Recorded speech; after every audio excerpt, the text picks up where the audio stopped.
brought back to life in our time, in particular, two presidents, Truman and Adams, but we're talking about Adams here tonight.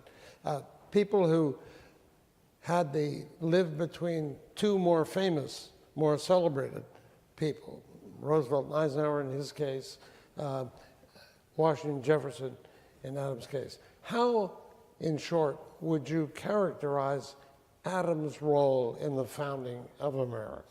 It's a story you take us into. How would you edit yourself down to the Reader's Digest minus version of how and what this remarkable man who you've chronicled so vividly, whose life you've drawn us into after a really long neglect? I think that I think it's his defense of the British soldiers in the Boston Massacre trial. That's where you see what that man's made of. When they did the HBO miniseries, they opened the first hour. That happens in the first hour.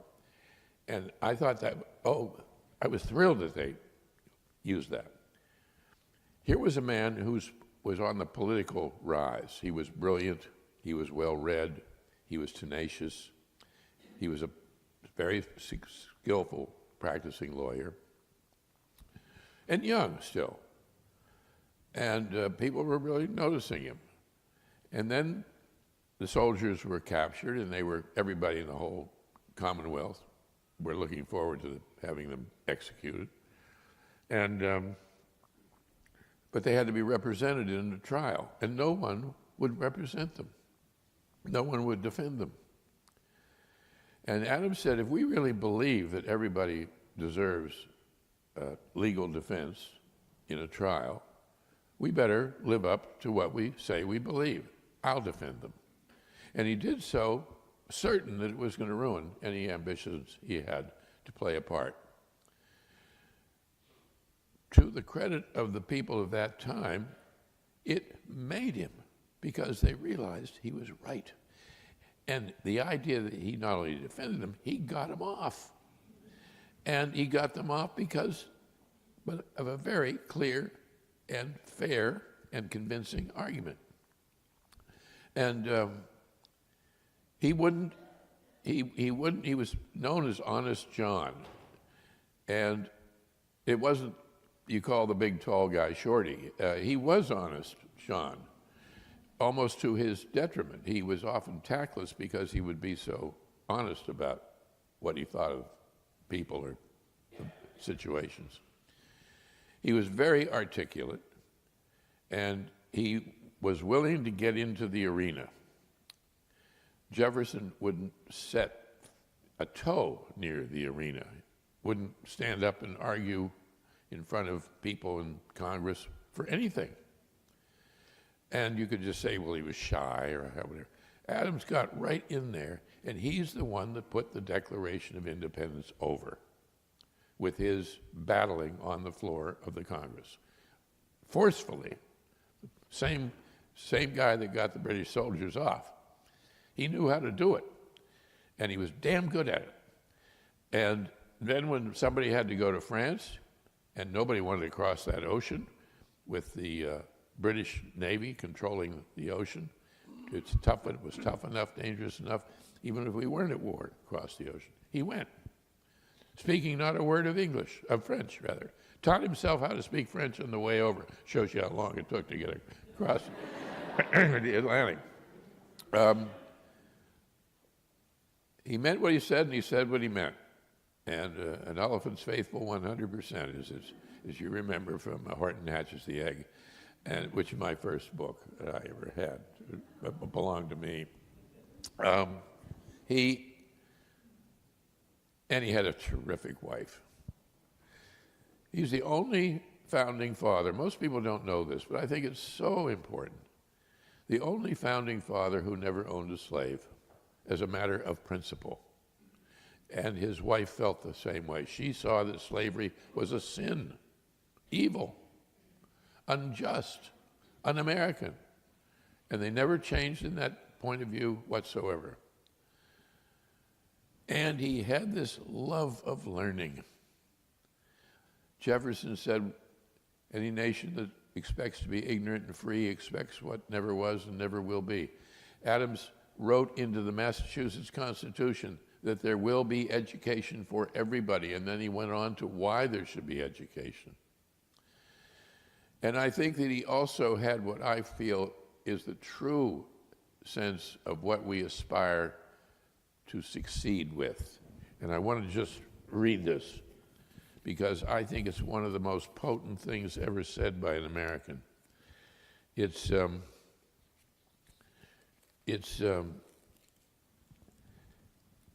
was written for his family. It wasn't written for a public address or anything. It's very short.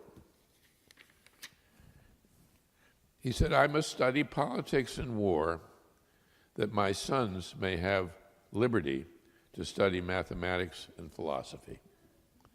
My sons ought to study mathematics and philosophy, geography, natural history, naval architecture, navigation, commerce, and agriculture in order to give their children, and you notice he shifts from his sons to children. So he's bringing women in to give their children a right to study painting, poetry, music, architecture, statuary, tapestry, and porcelain. Now that's the upward climb for him. Not so they'll get rich, or they'll get powerful, or they'll be celebrities. It's the rise of a cultivated, civilized civilization that he foresees. And it all comes out of what you do at the beginning, building this foundation, creating this country. And then when he writes about how we should celebrate in the future, celebrate July 2nd, not July 4th, because July 4th was simply the day they signed the paper, signed the document. The real day, the day they put it over, was July 2nd. And he said it ought to be celebrated with bonfires and fireworks and all the singing and dancing from one end of the continent to the other. Now, he writing that in 1776 when the country wasn't even up to as far west as the Allegheny Mountains.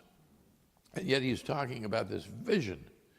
So he has two visions of this North American continental empire, the purpose of which is to create an advancing civilization through education. And what a great theme. And the fact that he signed this institution, the Library of Congress, into existence, I think really says a lot. He was exactly the right person to have done it. John Adams, who never had any money, and there are 2,800 of his books in the Massachusetts, in the Boston Public Library in Massachusetts, at a time when books were very expensive. And there are 80-some of them that are annotated. There's one book where it almost looks like he wrote more in the margin than the author wrote in the book, because he argues with these people. And he doesn't take on easy lightweights. He's arguing with Virgil and all kinds of people, big-time people. But to me, the most touching of all is a little book. It's about the size of this, a little bit smaller. It's leather-bound, and it's Cicero's Orations. And he got it when he was 14, the first book of his own that he ever had. And it's not clear whether he bought it with his own money or whether it was a gift. But what is so touching is he wrote his name in it 6 times. He was so proud that it was his book. And you can go to the BPL in Boston and go and pick that book up and hold it in your hands. And I tell you, it's potent. That feeling, there's nothing like that feeling of connection that comes with holding an original document. Peter Drummond